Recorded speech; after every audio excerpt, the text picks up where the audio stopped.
The Eskimos were really the happiest people I've ever met.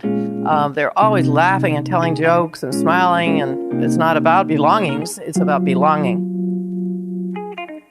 You're listening to Philly Who, the podcast that tells the stories of the doers, thinkers, and performers of Philadelphia. My name is Kevin Schmidlin, and today I'm talking with Judy Wicks. Judy is the founder of the White Dog Cafe, a restaurant in University City that she started in the first floor of her house in 1983. What started as a muffin shop quickly grew into a renowned 200-seat restaurant that was among the first to feature farm-to-table local food. In this episode, Judy will share how, before starting White Dog, she and her then-husband opened Free People, a general store specifically for people under 30. We really didn't know much except what we wanted to buy, so we bought all those things, and we were the same age as the college students, and that's what they wanted to buy, so it made sense. The store would find quick success, but as a woman, she wasn't being taken seriously, so she left the business and her marriage and literally crashed the restaurant industry. There was a man walking down the sidewalk, and he said, "Oh, may I help you home with your bags?" And I said, "No, I've just left my husband. My bags are packed and I have to keep going. But now I've had to find a job to pay for the car." And he said, "Well, I work in a restaurant and I know there's an opening as a waitress." And I said, "Okay, I'll take it." She would become a community and sustainability leader for 4 decades. And here she'll share what we can do to ensure a happy, healthy Philadelphia. You know, it's a joy to know the butcher, the baker, and the ice cream makers, you know, to know who sews your clothes, and know who bakes your bread and brews your beer. These are the foundations for happy community life. All this about Judy Wicks, her Philly story, and how she's strengthening local economies right now on Philly Who. Stay tuned.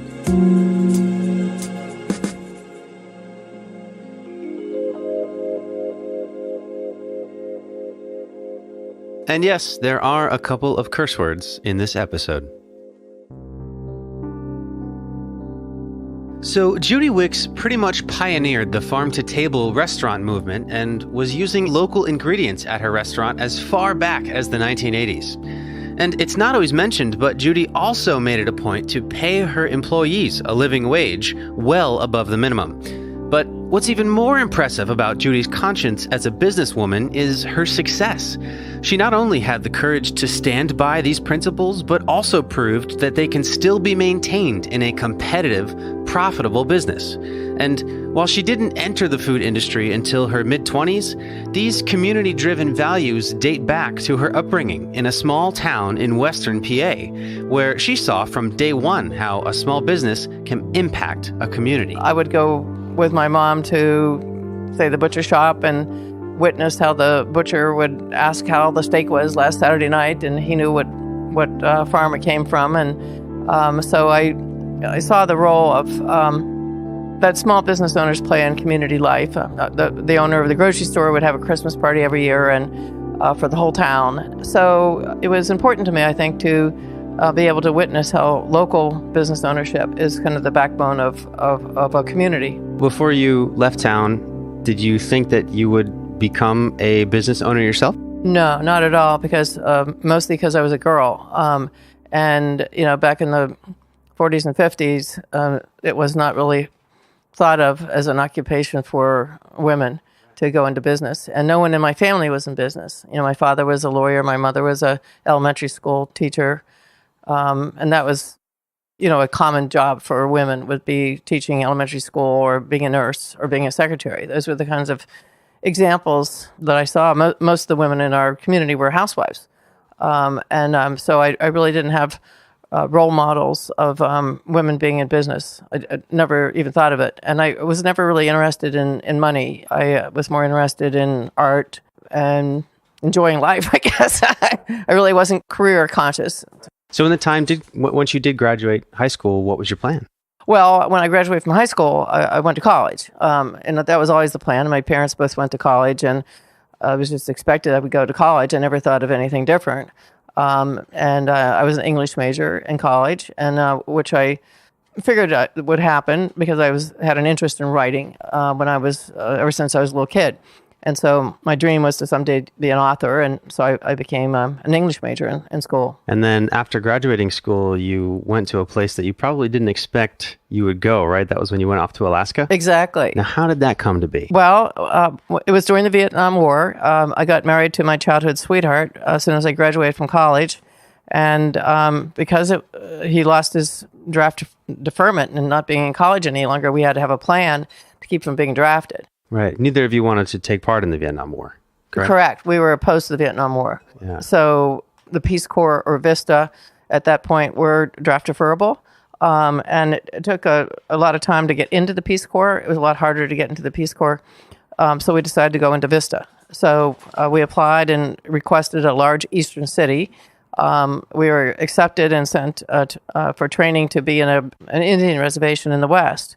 So while we were in training, they asked for volunteers of a married couple that would be willing to go to an Alaskan Eskimo village. We had originally wanted to go to an eastern city anyway. We thought, well, as long as we're going to be in a village, why not try out an Eskimo village? It sounds kind of different. So we volunteered and off we went. Was it an immediate decision? Did you know right away, yes, let's do that? Or we were in an auditorium of young people our age that were all training to go into VISTA. There must have been maybe 100 people in the room. And then they asked for volunteers to go to Alaska. And my husband and I just looked at each other and we kind of nodded our heads and put up our hands. Just like that? Just like that. Wow. So then what was day one like in that village? Well, I can remember taking off in a little airplane from someplace. I guess it was Bethel. We flew to Anchorage and then from Anchorage to Bethel, which is the closest kind of city to the Eskimo village. And then in Bethel, we loaded onto a small plane that would fly us, to the Eskimo village. And I can remember it was in the summertime and the plane had skis. It was on a lake. And so I can remember I was in the front seat. My husband was behind me with our luggage and whatnot. And we took off on the lake and we were going as fast as possible. And we were going closer and closer to the shore, but we hadn't gone up yet. Taken off, right? Taken off. And so I was getting really scared we were going to crash into the shore. And so the pilot put the brakes on and said, well, there's too much weight. So we had to go back to the dock. And he threw out some of his cargo. Luckily not our suitcases. Yeah. But and then we tried it again. And this time it worked. And we got up into the air and flew along. And he flew very close to the ground. It was a very flat ground. It was like tundra. I can remember there was just nothing to see for 100 miles or whatever it was. And finally we saw this little speck of a village on the bank of the river. And we landed on the pontoons. And the whole village came running down to the dock, to greet us. We are the new VISTA volunteers, and they showed us to our cabin. And I can remember going in, and the first thing I saw was there must have been 40 empty jars of peanut butter on the shelves on the wall that they'd saved the jars for some reason. I thought, oh my God, who could ever eat all this peanut butter? And then I realized, once the weather turned bad or turned cold, that you really crave things that are rich in fatty stuff like peanut butter because it keeps you warm. Right. So you wound up eating that much peanut butter. Yes, we were adding jar after jar. And the first thing I did was to learn how to bake bread because you could only buy like stale bread that had come in, the airplane had delivered bread that was a week old or whatever, So I learned how to make bread, and like every meal we would have hot, fresh made bread with slathered with peanut butter and jelly. Yeah. What would you say was the most difficult adjustment to make? Well, definitely the lack of stimulation. I mean, we were in a village of less than 100 people in the middle of nowhere. There was no TVs, no telephones. The mail came once a week. So we were cut off from the culture we were used to. And we had just come from college where it was go, go, go, and, lots of things to do, parties and weekend trips and whatnot. You never stop. Yeah, you never stop. And, of course, with lots of media, computers, and I guess we didn't have computers back then, come to think of it. But we had phones and we had TV and radios and whatnot. So anyway, that was the biggest shock. It was just... there was no stimulation. I can remember just sitting there and daydreaming for hours, sort of doing flashbacks of replays of my life. So that was the hardest thing to get used to. and just to settle in, to a way of life that was very slow paced, and without a whole lot of variety. That's interesting. If I could just kind of dive into that a little bit. So we do live in a life now, I would say, that's like the college that you described, where you just have constant simulations at all times to a point where it's overwhelming. Right. So you joined folks who have lived their whole life in this more sort of slower environment. Right. Would you say that you brought that way of life back with you when you re-entered, I guess, the go, go, go culture? Well, I guess we were out there for maybe 6 months before we had a trip into Anchorage or wherever. And I can remember when I first saw a car, after being away from cars for so long, it was so scary and it was so noisy. The cities were so noisy. But it didn't take me long to rev back up again. Sure, yeah, get right back into it. Right, exactly. But it was a kind of a shock, a real different pace. Yeah. What would you say was your biggest takeaway from your time?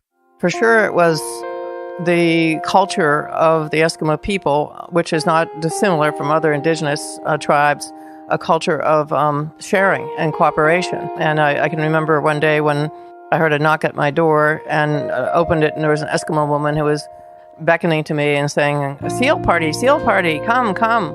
So I followed her to find that a seal party was a tradition when a man caught his first seal in the spring, and usually that is after a very long, hard winter where people are hungry or whatever, that the tradition is that the wife would have a seal party and invite all the other women to their home, and they would cut the seal meat up between all the families to share the hunt, with others. And so they still continue that tradition today. And then after they've distributed the meat, they also distribute anything that the family has accumulated, during the year that they don't need for survival. So it might be fabric or buttons or, and then at the end of the party, they throw bubble gum and hard candy up into the air, as kind of a grand finale, and the women, catch it in their skirts. So it was a beautiful tradition, but it was symbolic of their way of life, which is that you share, with each other, and that it was unheard of to accumulate more than your neighbors, that you don't hoard. Of course, it was just the opposite of our culture, where we measure success by how much stuff you have. And the more you hoard, the more you're admired, where they would think that would be abnormal behavior, to be hoarding more than the others had. So it was an eye-opener to me because it showed me that there was a different way of living. And being there for a year and seeing that the Eskimos were really the happiest people I've ever met. They're always laughing and telling jokes and smiling, and I realized that their happiness, of course, was not based on money because they didn't have money or material possessions. Their happiness came from a sense of security that community brings. That it's not about belongings, it's about belonging. That they had a strong sense of belonging to their village, belonging to the natural world. They knew their place in the web of life, So when the time came to come back to this world of individualism and materialism, did you even want to? Well, at the time, I was 22 years old and had a different worldview than I do now at 71. So these lessons that of my observations there didn't really sink in, until for years later. I couldn't articulate it in the way I am right now. I probably wouldn't even have compared it to our culture, but it was in the back of my mind, and I saw how it influenced me in later years. But I didn't come back with saying, well, now I know the right way to live. I've been in a society that lived this way, and this is how I'm going to live. It wasn't like that. It was like I wasn't conscious of the effect on me at first. That's interesting. So you came back, and correct me if I'm wrong, but you and your husband talked about starting a business? Yes. At first we were just looking for jobs, and so we would get the Pittsburgh Post-Gazette. That was the paper in our hometown, and look in the help wanted section for possible jobs. And I thought maybe I wanted to social work because I wanted to do something good for people. I had no idea what social work really was, and that you need to have a master's in social work, and that it would not have been something I would enjoy. But it's all I could think of. And my husband wanted to work in in film, TV production, that kind of thing. And of course, again, it's very hard. Entry-level position wouldn't be that exciting. Right. So the idea of starting a business was kind of a second thought. Actually, it was my idea because when I was little, I used to make things. I get scraps of wood from housing construction sites and paint them. And then I put them in my wagon and take my wagon down to the highway. And I had a little sign that said something like handmade stuff or something like that. Yeah. Hand-painted stuff. At the time, we looked around our hometown for a place to have a business. And my idea was to start a store because I said, it's really easy to start a store. You just buy something at one price and you sell it for a higher price. So, we could easily do this. And so we started looking for a place to have a store.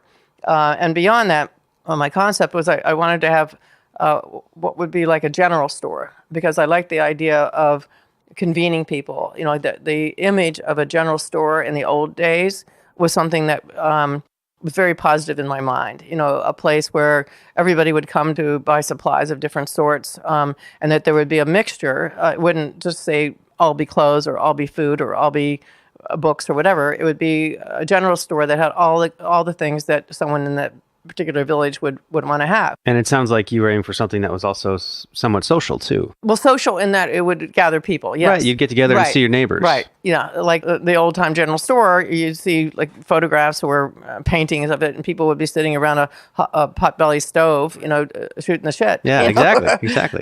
So you'd come in to buy, a bag of flour, and you'd sit down and talk for a while. So that was what I was envisioning, and when we finally did start the store, we had a couch and a chair, by the checkout area so that people could actually sit down and talk. And then we had a bulletin board for community announcements. So, the general store concept had a limitation to it, which was that we, being at that point, I guess 23 years old, wanted to have our customers be our age. So it was a store for people under 30. And as children of the 60s, we talked about not trusting anyone over 30. So this was going to be a store for people under 30. And quite frankly, that's all we could manage because we could only buy what we wanted to have. Like that was our knowledge was in what we wanted, what our age group wanted. So we went about buying things for the store that we liked, T-shirts and jeans, dangly earrings, beads, Mexican glassware, Frisbees, counterculture books, records, the Rolling Stones, the Beatles, Jimi Hendrix, Then my husband's college roommate put in a little money and joined us in the store. We opened the store with $3,000. And then a little bit after we opened the store, his friend who was going to Wharton joined us and I think put in $500 or something, became a partner in the business and an advisor, so to speak. And so he was talking about like a loss leader, that you sell something popular at a really low price to draw people in, and then hopefully they'll buy other things. And so records were our loss leader. We sold records at cost at $2.75 for an album, long playing out an LP. And that would get all the college students at Penn interested in coming into the store. So let's back it up to when I believe it was your business partner who suggested that you open the store in Philadelphia because he was at Wharton. Is that right? Right, exactly. I skipped that part. After we looked around Pittsburgh for our location and nothing really spoke to us, we went to visit the friend in Philadelphia. And while we were there, we told him about our idea for the store. He said, well, you should start the store here because there's not a store like that for the Penn students where he was going to school. So yes, he suggested that we do the store there. And while we were there visiting him, we went and found a storefront. Oh, right then and there. Right then and there. Wow. And so we couldn't afford to rent an apartment and a storefront, so we just rented the storefront and lived in the back of the store. And but there wasn't a bathroom, so we would go over to our friend's house to take showers. Yeah. We had a toilet. We had a toilet and we had a sink. Right. Like a small kitchen. We had a toaster oven and a refrigerator and a kitchen sink. And then there was a small bathroom that actually was also the dressing room for the store. Oh, my goodness. Where the toilet was. So you couldn't have one customer using the restroom and one customer trying on clothes at the same time. Exactly. So it sounds like you approached the idea of up and moving and starting a business in Philadelphia as you did moving to Alaska, just, yep, okay, makes sense. Is that right? Right, exactly. Wow. Exactly. Wow. Yeah, and we really didn't know much except like what we wanted to buy, and so we bought all those things, and we were the same age as the college students, and that's what they wanted to buy, so it made sense. Now, did the store achieve that sort of community social vibe that you had originally set out for? Absolutely. We had a red couch, next to the checkout counter, and there was almost always at least one person sitting there, if not 3 or 4. And if there's no one there, our dogs would lie on the couch. So there was always chatter going on, and we had a big bulletin board right next to the couch on the wall across from that, next to the door. So we would let people put up signs about a peace demonstration. It was the Vietnam War was still going on. Or a babysitting co-op, or a food co-op, or just, whatever the issues were. And all these different pieces of paper up here, with people trying to connect with each other, gave us the idea of starting a nonprofit publishing company with a resource book that we called the Whole City Catalog. So we started that nonprofit. So we had both the for-profit and the nonprofit operating out of the store. Because we saw, coming from a small town, everybody already knows everybody in town and what's going on. But in a city, it was different. It was so big and there's so much going on that, and we were surprised that there was no place that people could look to be connected with issues. There was like civil rights, there was peace, there was education, there was arts and culture. The different chapters. And then within those would be all different groups from grassroots up through city, state, federal government of resources in that particular area. So the store was successful. It wasn't too long, though, until you decided it was time to move on, correct? Right. My husband was my boyfriend from in 5th grade. That's when we met. We were 10 years old. What had been attractive to me at the time changed, and I guess it was really my coming into my own, that having grown up in the 50s, we didn't really pay much attention, girls didn't, to careers or whatever. The whole idea was to marry somebody that would be successful because, you're just going to be a housewife. And so I can remember the day when I decided I was going to marry my husband, and that's when we were in 5th grade. And the gym teacher, I loved to play baseball, and my dad loved to play baseball, and I was the oldest child, and even though I was a girl, he taught me how to play, and I had my own mitt, and he would pitch to me, and I would teach me how to hit, and all that kind of stuff. And I loved it. I loved softball, and I was a nut for the Pittsburgh Pirates. I would watch all the games and kept their batting averages on my wall of my bedroom, and I had 8x10 glossy color pictures of all the Pittsburgh Pirates and so on. So I was crazy about baseball. And so I can remember in 5th grade when the gym teacher said, well, it's a nice day out there. Let's start softball practice. So I'm like leaping on my chair, like ready to go. And then he said, okay, guys down to the field. Girls, you go over there and practice cheerleading somewhere. And I couldn't believe it. Like my mouth was hanging open. But I didn't know enough to object. Nowadays it'd be sued for that because you can't discriminate in that way. So I can remember being so despondent, and I refused to cheerlead, but I stood behind the backstop, like watching the guys play. And I can still remember like hanging on the wire of the backstop, like watching the guys play. And so, I bought into this because so much in our culture was saying that girls were second class, So I just decided, well, if I can't play baseball, I'm going to marry the best baseball player.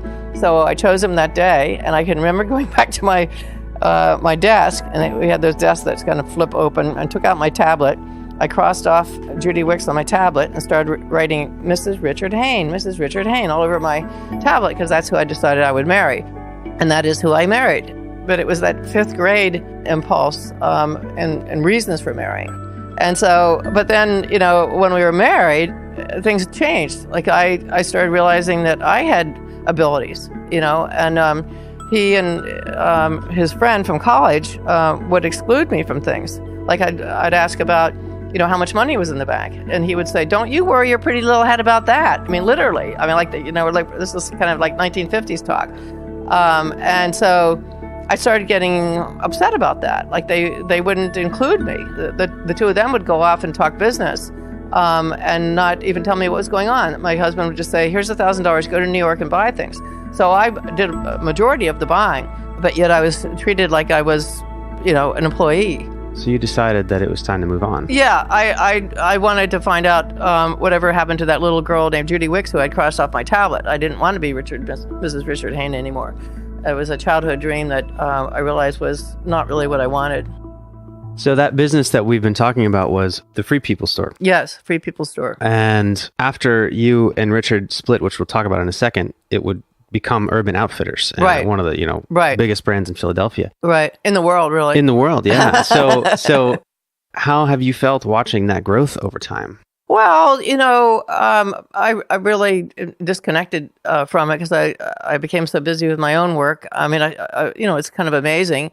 We stayed on good terms, and at one point, after I got into the restaurant business, my ex-husband even asked me if I wanted to do a restaurant in conjunction with the store, which I wasn't interested in doing.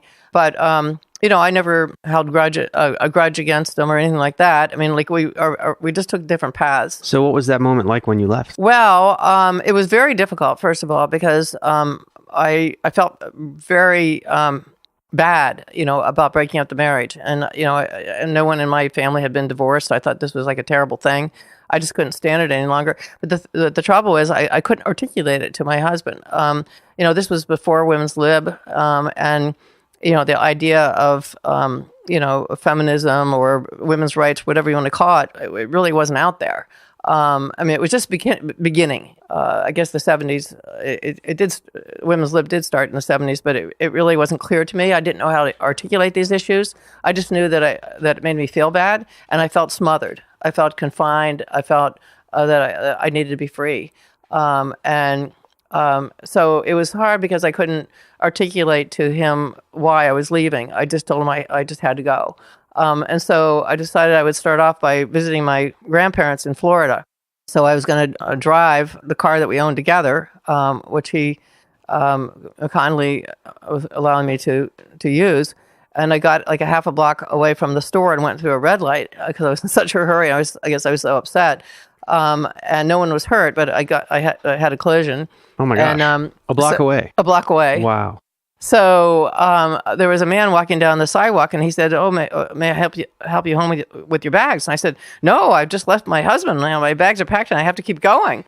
But now I have to find a job to pay for the car." And he said, "Well, I work in a restaurant, and I know there's an opening as a waitress." And I said, "Okay, I'll take it." Oh so now when people ask me, "How did you get into the restaurant business?" I always say, "By accident." Yeah.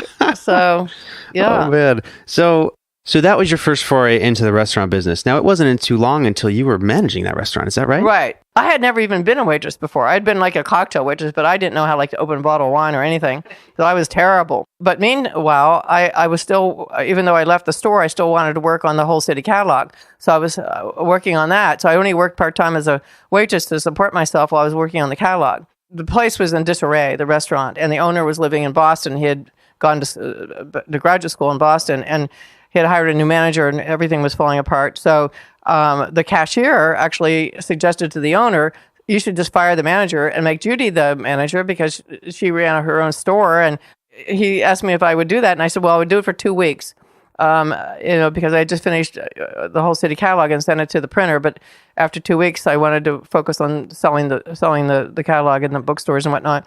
So he flew down to Philadelphia, fired the manager, hired me, and flew back to Boston. And then all of a sudden, I had been promoted from waitress to general manager. Just like that. Just like that. There was 50 employees, a 200-seat restaurant, and it was 130, come to think of it. It was a long time ago. At this point, this was 1974.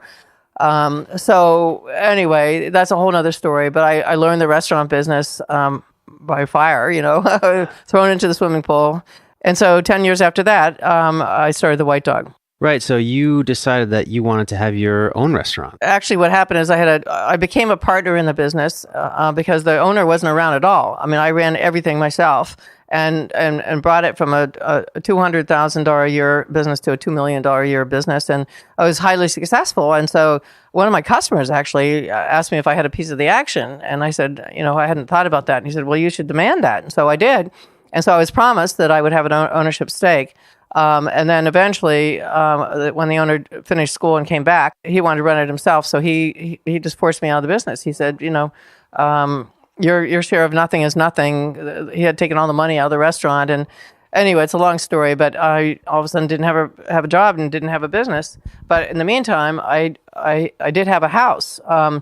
I had joined the community group to keep the houses from being torn down, and we won the fight, and I was given the opportunity to buy my house, which I did. So I decided to start a restaurant on the first floor of my house. Yeah, so you started the White Dog Cafe, which started as a muffin and coffee shop, correct? Exactly, in 1983. And day one, what did you have in mind for the store? Did you think that it would become as big as it became, or did you think that it would, just stay a coffee shop for a long time? Well, no, I wanted it to be a restaurant, and I wanted to beat my ex-partner down the street. So you had designs on a big restaurant. I wanted it to be a full-service restaurant. I just had to start with what I could afford.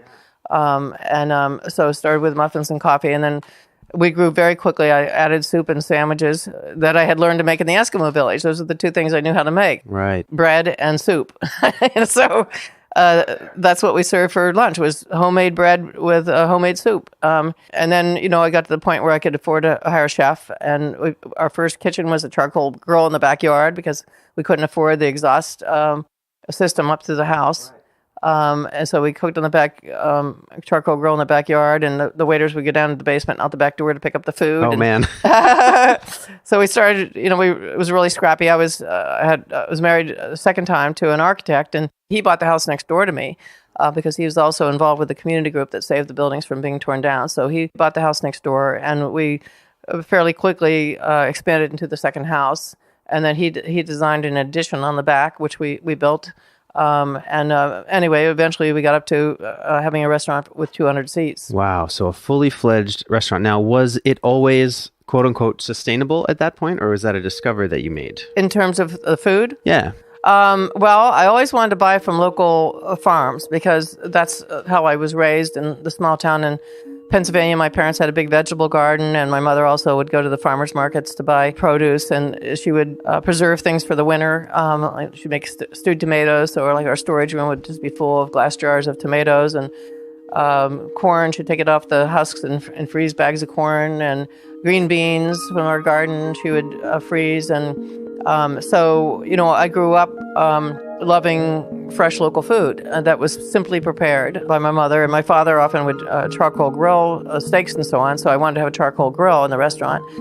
So we started with charcoal grill in the backyard, and we made shish kebabs because that was my mother's Betty's kebabs, using my mother's marinade recipe, and with chunks of beef with fresh vegetables and so on that we grilled. And we had a grilled fish of the day, and grilled vegetables with hummus for a vegetarian platter, and my brother John's chicken, which was my brother's recipe, and that's how we started.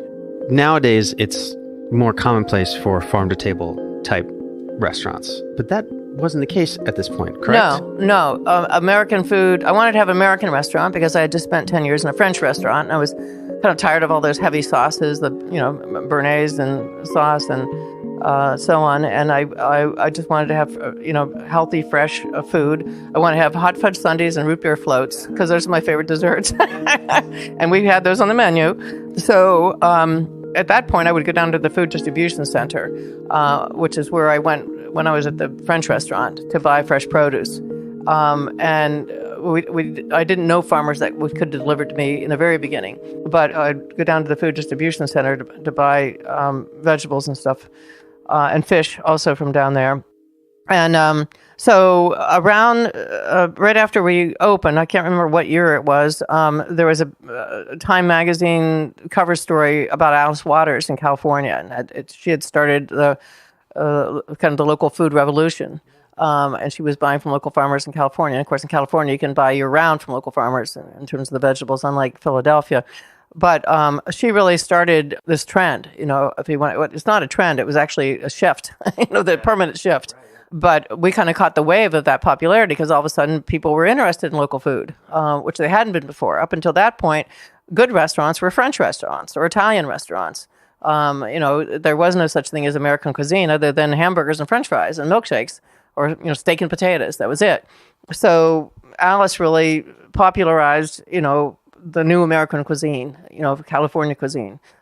which was just, based on fresh natural products with fresh herbs and, not heavy sauces like the French do. Right. So you sold the White Dog Cafe in 2009. Yes. What made it time to move on?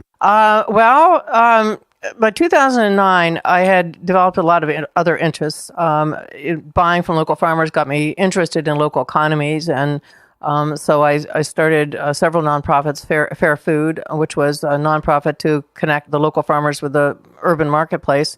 Then I started the Sustainable Business Network of Greater Philadelphia to network between locally owned businesses in all different industries, not just food, but clothing and other local products.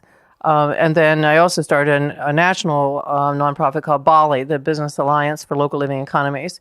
So my attention was really diverted from my own business to building economies. Over time, I started doing more and more public speaking, and I was invited to go to communities all around the country and even in Europe to talk about local economies. And so all this was moving me away from the business. And so I began to realize that I was away so much that I didn't have enough information to make sound decisions. Like it used to be that I would hear everybody's side if there was a problem, and then I would determine what the solution was after hearing everybody's opinion because I had all the facts. But a problem came up, I can't even remember what it was, and I asked everybody what their opinion was. Everybody had different opinions, and I realized I couldn't make the decision because I didn't know. I wasn't around enough to really understand what the problems were. And so that's the moment at which I realized I had to sell. So when you sold, though, there was a stipulation in the contract of sale that the White Dog Cafe would still locally source its ingredients and foods. Right. Why was that important that particular restaurant would continue to do that when you were, you had moved on to whole economies? Right. Well, first of all, I really wanted the White Dog to continue to be a model in buying from local farmers. So I came up with this idea, and it was prompted because the copyright or the trademark for a White Dog came up for renewal with a federal organization, whatever it's called. So it's a 10-year, you have to renew it every 10 years. And so when I renewed it, I put the ownership of the trademark in my name personally rather than in the corporate name. And I wasn't really sure exactly why I was going to do that. I just knew that the name White Dog Cafe was so personal to me, that it was kind of like my personal brand in a sense. And I didn't want anyone else to own my brand. And so then it occurred to me the next year when I decided to sell that I could keep ownership of the name. I could sell the business, but not the name. And so then I consulted with a friend and I said, I want to lease the name to the new owners. And how would I go about that? And he said, that's called licensing. Yeah. That's not leasing. That's a licensing agreement. And you need to find a licensing lawyer, to write this up. So I found a buyer. So I sold the corporation and then had a licensing agreement for them to license the name White Dog.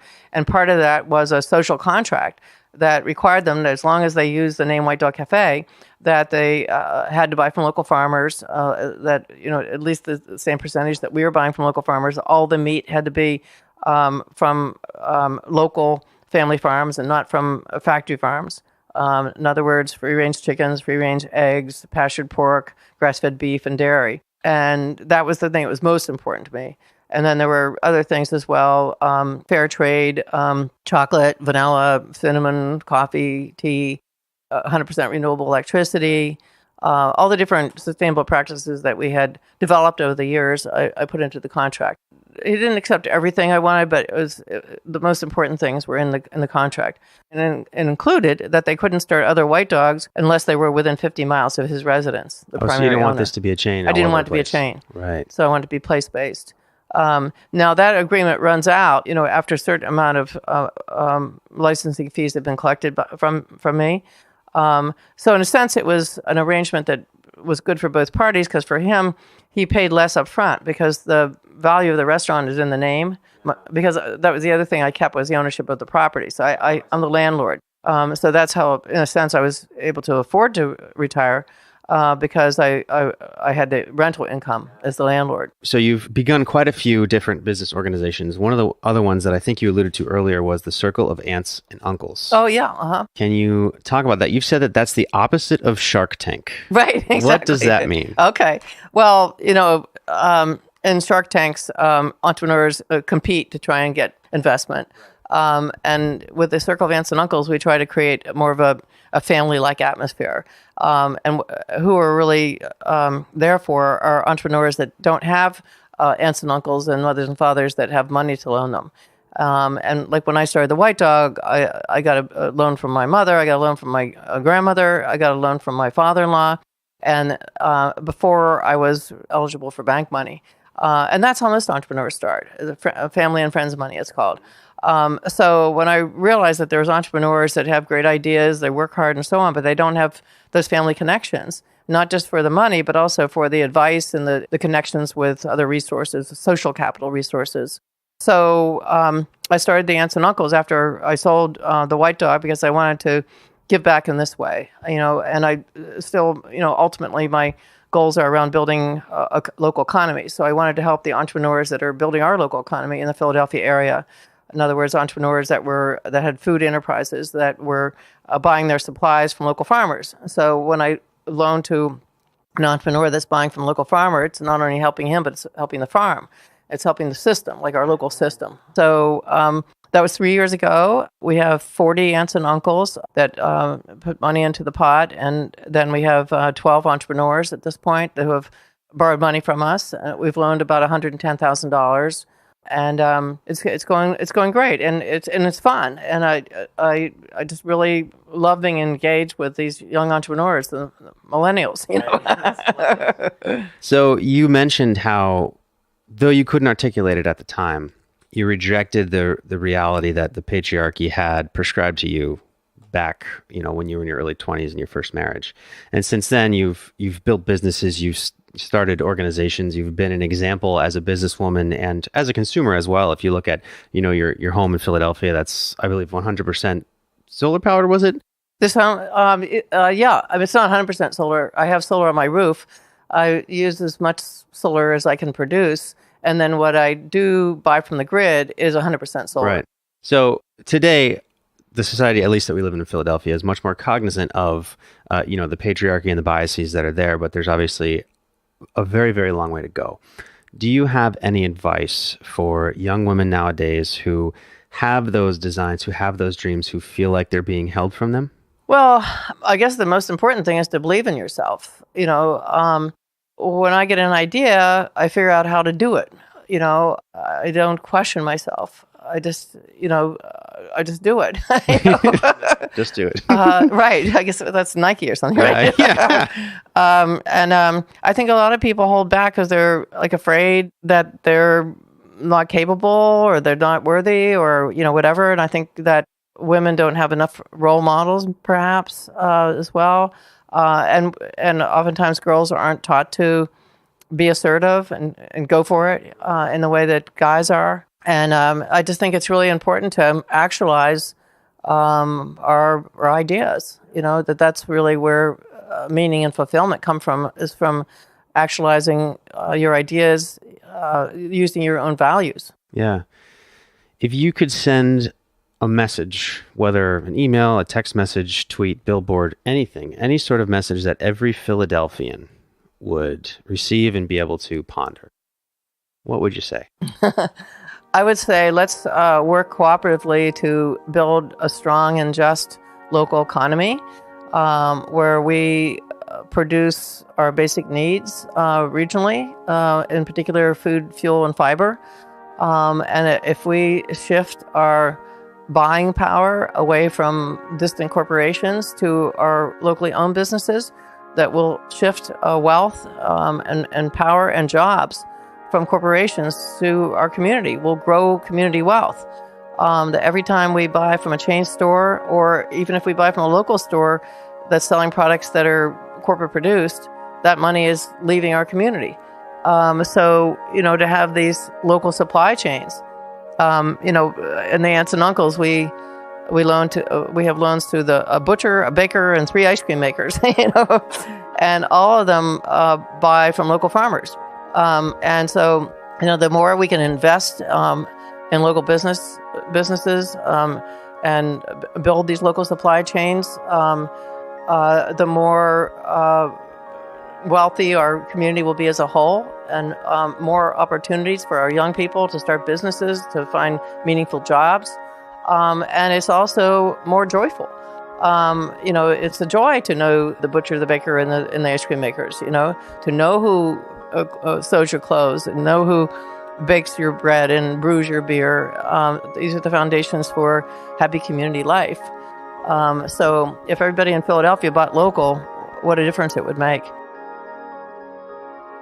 Judy's book, Good Morning, Beautiful Business, goes way deeper into her story and includes a piece that we only touched upon lightly.